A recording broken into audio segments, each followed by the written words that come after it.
Samantala sa Dolores, Quezon, nauwi po sa barilan ang masaya sanang pamamanhikan matapos po magtalo ang ilang miyembro ng dalawang pamilya. Buong detalye sa report ni Martin Banaag. Isa ang patay, isa ang sugatan sa nangyaring rambulan at pamaril sa Barangay Bulakin 1, Dolores, Quezon.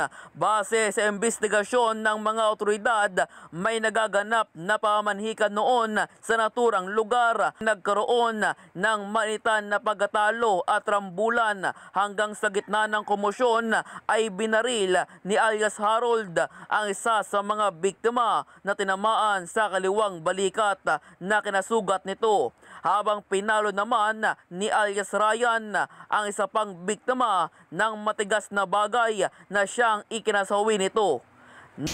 Pasalamat tayo at active yung mga tao natin dito, yung community sa Barangay Bulakin, at may kaagad-agad na nakatawag sa amin, respondihan, at through follow-up operation na-aresto namin yung dalawa sa tatlong suspects. Ang nangyari kasi pala dyan ay namamanhikan, nagkaroon ng heated argument at nagkaroon ng rambulan muna. Pagkatapos ay may bumunot ng baril at yun na, may pumutok.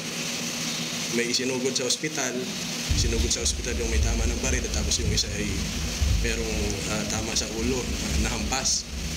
Upon arrival sa hospital, na-declare as dead on arrival yung isa.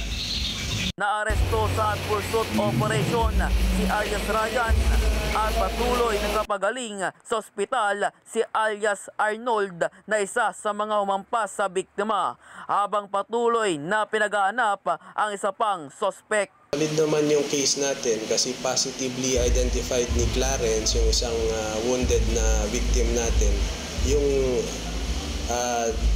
dalawang suspect na humampas doon sa kapatid niya na namatay. Martin Banaag para sa mata ng Agila. Matatag, matapang, matapat.